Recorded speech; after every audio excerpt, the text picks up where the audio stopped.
世界の歴史キュレーションプログラム古典ラジオ。はい、始まりました。世界の歴史キュレーションプログラム古典ラジオ、パーソナリティの株式会社ブック代表樋口清則です。そして株式会社古典の深井龍之介です。そして同じく株式会社古典の楊英氏です。このラジオは歴史を愛し歴史の面白さを知りすぎてしまった深井さんを代表とする株式会社古典のお二人と一緒に、学校の授業ではなかなか学べない国内外の歴史の面白さを学んじゃおうという番組です。よろしくお願いします。お願いします。いやちょっと冒頭で本当に申し訳ないんですけど、ちょっとお酒が残ってまして目がいってますもんね。でしょいやなんか昨日家で一人で飲みすぎて、でしかも今日今あれなんですよ、9時半今何時ですか？今10時、朝10時です。朝10時でしょ、もうなんか普段もう起きてるか起きてないか分かんない時間なんでそうなんですけども、いやしかもね今日のテーマがテーマじゃないですか。後で発表しますけど、これなんか本当に変なあれになんかパワー受けてるんじゃないかなっていう喋るなっていう僕がもうちょっと薬が必要です酒じゃなくてやばいいやそうなんですよ。ですけどいや前回諸葛孔明でしたけども、どうでしたのか反響というか。反響は良かったですね。あれ良かったですよね。僕も見てたんですけど、やっぱ諸葛孔明人気っすよね。そうですね。やっぱりみんな知ってますもんね。なんか知ってる人が多い。あと純粋にやっぱねかっこいいですもんね。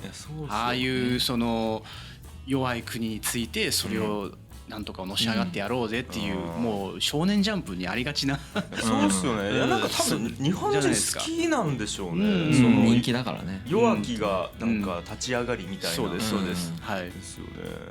いやということでですね。まあ前回は結構そのだから人にフィーチャーしたというか。そうですね。はい。でやっぱまあキングダムが流行ってるということで、その中国っていうところに興味があるっていうのと、やっぱりヤンヤンさんが中国人っていう。そうですね。びっくり情報。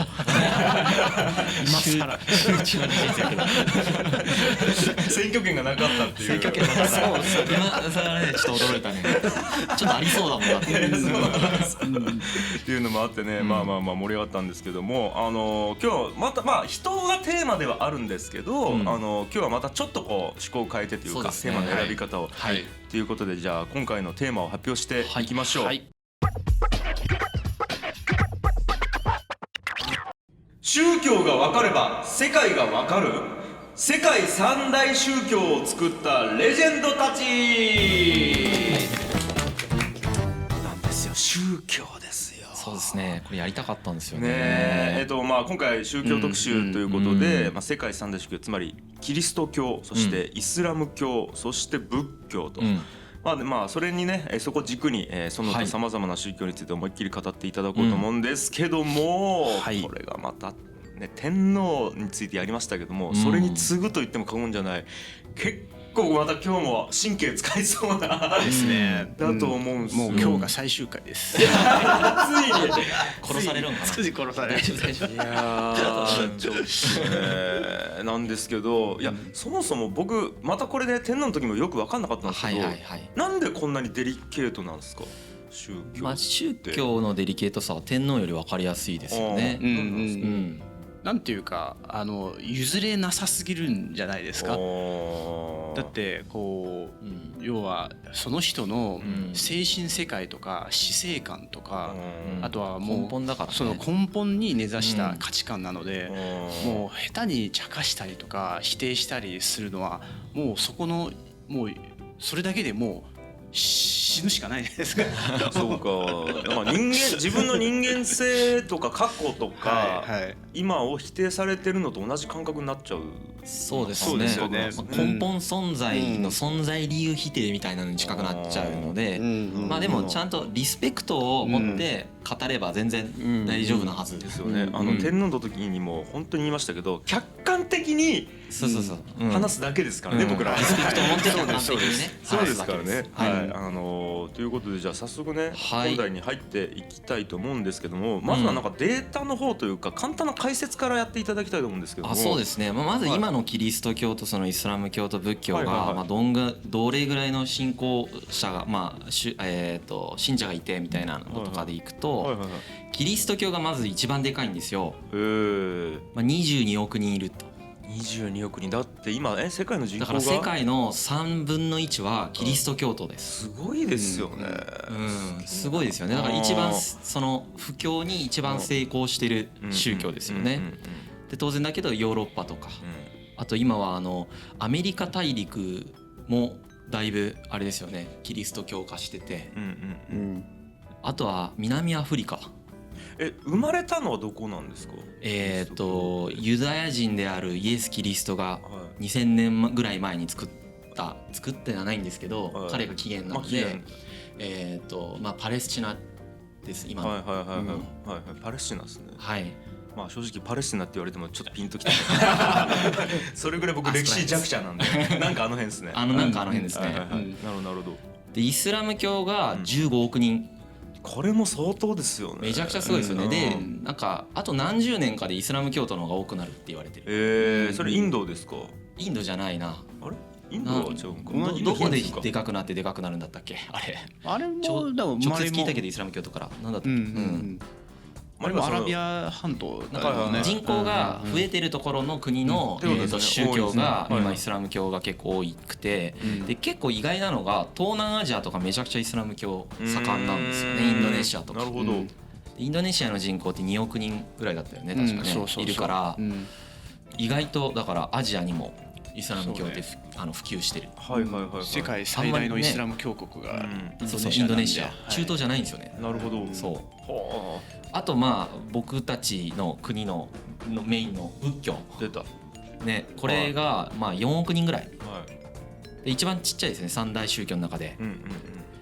でまあこれは東アジア中心ですよね。東とかアジア、東南アジア、まあタイとか中国とか日本とか、あとチベットとか。仏教ってどこで生まれたんですか？インドですね。これはもうインドか。まあ正確に言うとネパールかインドかどっちかって言われてる感じ。なるほど。まあ一応僕あれなんですよ。一応家が浄土真宗なんで、まあ一応仏教なんですよ。でももう全然その信心深くないというか、一応お寺に行ってたぐらいなんで、まああれですね、葬式の時だけみたいな思うと、僕もそれですね。僕も浄土真宗だぐらいの感じなんですけど、でももう本当に勉強したことないんでちゃんと。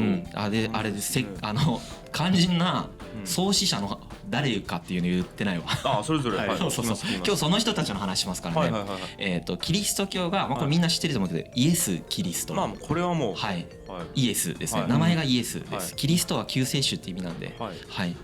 でイスラム教がムハンマドさんです。で仏教はゴータマ・シッダールタさん。ブッダって呼ばれる。これだからブッダってあれですよね。固有名詞じゃないんですよね。ですね。悟った人って意味です。ってことですよね。なるほどなるほど。名前はゴータマ・シッダールタですね。こんな感じの概要があって、なんていうか宗教今までいろんな歴史の題材取り扱ってきましたけど、もうこの人たちの影響力って今まで話した人たちの比じゃないんですよ。ですよね。半端ない。もう世界に対する影響力のでかさはもう本当レジェンド級。だって今パッて足しただけでも22億15億3億ですよ。半分ぐらいです。半分以上は半分に影響を与えている。何らかの宗教この3つに入ってるってことですから。しかも今だけですから、過去の歴史も積算すると相当な人数になりますよ。そのこれほどの影響を与えた、本当に人類史上最も影響を与えている人たちなんですよね、この3人って。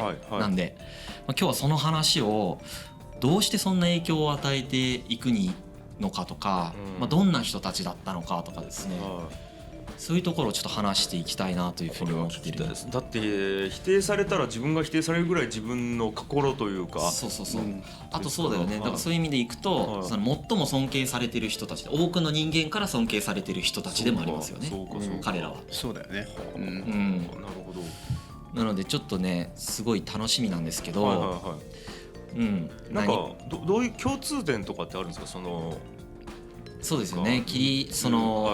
やっぱり一番なんか僕が勉強してて思ったのは、彼らについて読んでて思ったのは、まあね、前回のその諸葛亮とかってはい社会的成果をなんか目に見える形で残してるわけじゃないですか。はいだけどはいはい宗教の、まあ、ムハンマドはちゃんと戦争とかで勝ったりしてるんですけど、ブッダとかイエスとかってまあぶっちゃけ何もしてないとも言えるんですよね。スピーチしてるだけなんですよ。思想家なんですね。そうそうそう。だから諸葛孔明とか喋っ政治家やったんですね。そう。うんうんうんだからそういうなんか社会活動なんだけどスピーチももう立派な。はいはいはいただなんていうのこう権力を握ってるわけでもないし、はい別には社会を動かしてるわけでもないし、その生きてる間に。いなるほどなるほど。はい。でずっと喋ってるだけで結果的に今こんなことになってるっていうこのなんていうの芸能人ですね。芸能人スターですよね。まあアイドルですよ。アイドルかアイドルか。アイドルかな、はい確かに。は相当そこはすごく特徴的だなとい思うからだから人間の思想を司る活動をするっていうことがどれほど影響力がでかいかってことですよね。制度作ったりとか今までいろんな話したじゃないですか、ラジオの中で。こんな制度作ったよとかこんな建造物作ったよとか、そんなの比じゃないんだよね、影響力が。なるほど。はいその話はちょっと言われるまでピンとこなかったですね。圧倒的なんですよ。だからはあ、もうだから今の人間を動かすんじゃなくて人間のその遺伝子そのものというか、まあね、なんかずっと行動ですよね理念みたいなものに影響してる。そうビジョナリーな動かし方をしたことによって、まあ、圧倒的な大多数の人たちを超長期間にわたって動かし続けてるわけなんで、で彼らがやったのはまあ社会活動で言ったらイエスとブッダは本当スピーチ。すげえな。プレゼン力パワポとか持たしたらすごかったでしょ。逆にどうなってたんですかね。ピッチコンテストとか出したいですよ。やばいでしょ。やばいでしょうね。ブッダとかやばそうね。となんだろうその時の彼らのなんだろう課題の切り取り方がやっぱ半端なかったのかなと思ってて、でそれ何千年もこれ今までも続いてるわけじゃないですか、その彼らの宗教って。それは逆に言うとそれだけずっと何千年にもわたって人類に対してニーズがあったっていうことなんですよ。その課題とかあるいは苦悩に対してもうずっと抱いてきたものだったんですよね。それをその時点で彼らがそれを着目してそれを言語化していったのがやっぱりいかれてるっていうかなるほどな。すごいぶっ飛んでるんですよね。まあ正直ぶっ飛んでらっしゃいますよ皆さん。普通の人間を解釈する思考回路では理解できないようなものが多いからどう解釈しようみたいになる。なんかその話しますけど、そこもあれですね。答えはこういう課題に対してはこうってはっきり言ってないってこと。っていうかなんかロジカルシンキングで理解しづらいところが出てくる。なるほどなるほど、そういうことか。なんでそうなったってなる普通に。そっか、こういう時はこうしろって言うんだけどなぜをみんなが考えるっていう。そうですね。まあ個別具体例の話になった時言いますけど、例えばイエスキリスト教を広めたのってイエスじゃなくて弟子なんですよ。弟子たちなんですね。イエスが生きてる間彼を裏切ったんですよ。イエスを裏切ってたのにイエスが処刑された後になんか全結局命かけて広めたい言ったりだとかするんですよね。でその理由はちゃんとキリスト教の中ではこういう理由だよっていうのはあるんだけど、一般的に歴史的解釈しようとした時になんでってなる。なるほどな。どういうことってなります。なんかやっぱだからまあ会社とかでもそうかもしれないですけど、なんか理由なく人を動かすなんかある。そうですね。だからそうなんですよね。ブッダとかもなんかまず30何歳ぐらい悟るんですけど、悟った後にもうちょっと話すだけでみんななんかめちゃくちゃ変わっちゃうんですよ。ボンボンボンボン。そういうのもガンジーを勉強するまではちょっと信じれなかったですもんね。そんなこと起こるっけって感じ。そんなことありえますかって思うんだけど、ガンジーそんな感じなんですよちょっと。だからまあ本当にあるんだろうねって思って。